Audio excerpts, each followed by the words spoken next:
குறிப்பாக வடக்கு கிழக்கு என்பது தமிழர்கள் பிறந்து வளர்ந்த பூர்வீகமான அவர்களுடைய வாழிடம். இதனை யாருமே நிராகரிக்க முடியாது. இங்கே சில முஸ்லிம் தலைவர்கள் பேசுகிற பொழுது கூட மிக பிழையான அல்லது குரூதமான சில தகவல்களை அண்மை காலங்களில் பரப்பி வருவதை நாங்கள் பார்க்கிறோம். தமிழீழ விடுதலை போராட்ட காலத்திலே விடுதலை புலிகளோடு முஸ்லிம் சகோதரர்களும் போராளிகளாக இணைந்து போராடி இருக்கிறார்கள். ஆனால் இப்பொழுதும் சில முஸ்லிம் சகோதரர்கள் விரோத உணர்வுகளோடு அல்லது விரோதமான குரோதமான வார்த்தைகளை கொட்டுவது மனவருத்தத்தை அளிக்கிறது.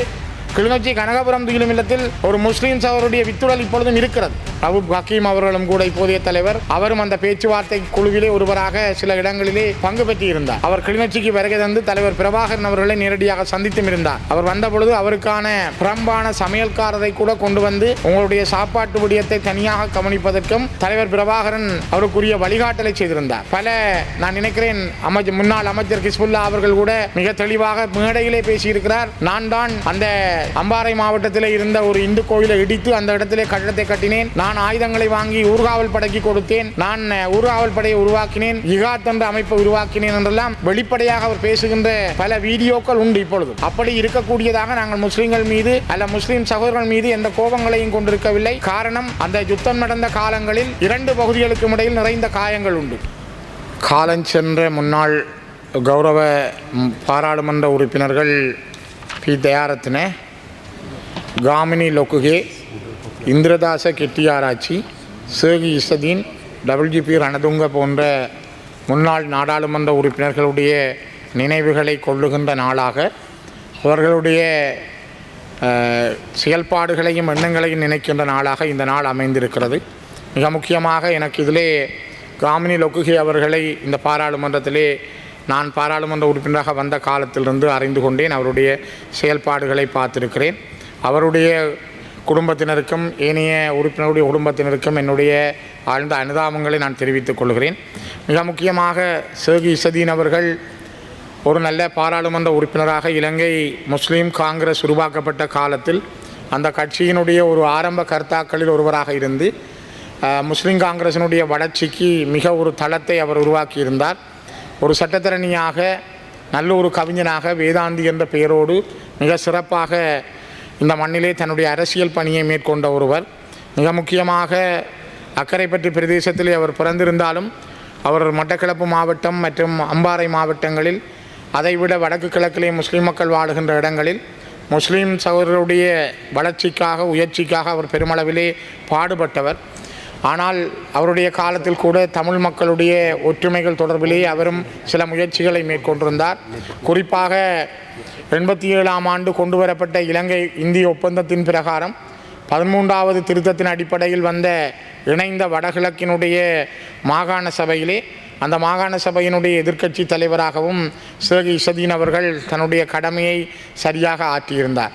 உங்களுக்கு தெரியும், இலங்கையிலேயே ஒரே ஒரு தமிழ் கட்சி, இலங்கை தமிழரசு கட்சி, தன்னுடைய அரசியல் வரைவில், தன்னுடைய அரசியல் அமைப்பு விதிகளிலே முதலாவது பந்தியில் மிக தெளிவாக சொல்லியிருக்கிறது, இலங்கைக்குள்ளே முஸ்லீம் மக்களுக்குமான சுயநிர்ணய உரிமையுடன் கூடிய ஒரு ஆட்சி முறைக்கு நாங்கள் எப்பொழுதும் ஆதரவானவர்கள் என்பதை எங்களுடைய அரசியல் அமைப்பிலேயே குறிப்பிட்ட ஒரே ஒரு கட்சி இலங்கை தமிழரசு கட்சி. முஸ்லீம் காங்கிரஸ் கூட தமிழர்கள் வடகிழக்கு என்கிற தாயகத்தில் இருக்கிறார்கள், அவர்களுக்கு தாயகம் உண்டு என்பதை இதுவரை வெளிப்படையாக சொன்னதில்லை.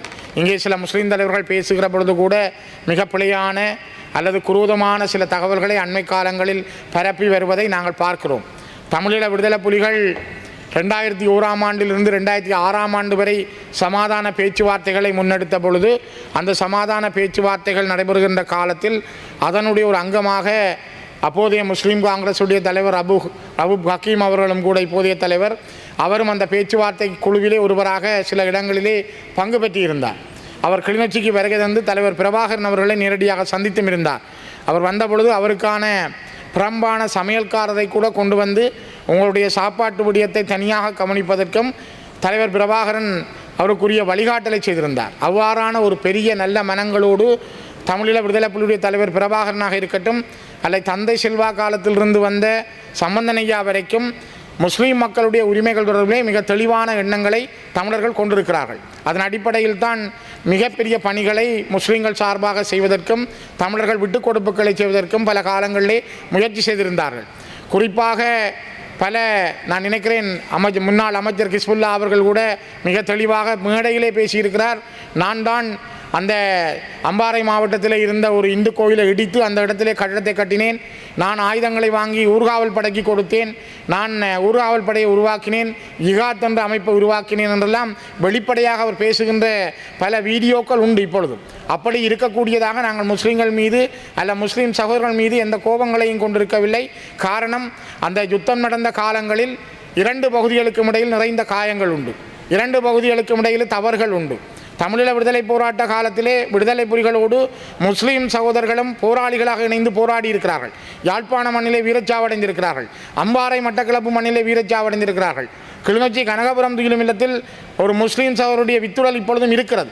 இவ்வாறெல்லாம் இருக்கின்ற இந்த நிலையிலே ஆனால் இப்பொழுதும் சில முஸ்லீம் சகோதரர்கள் விரோத உணர்வுகளோடு அல்லது குரோதமான வார்த்தைகளை கொட்டுவது மனவருத்தத்தை அளிக்கிறது.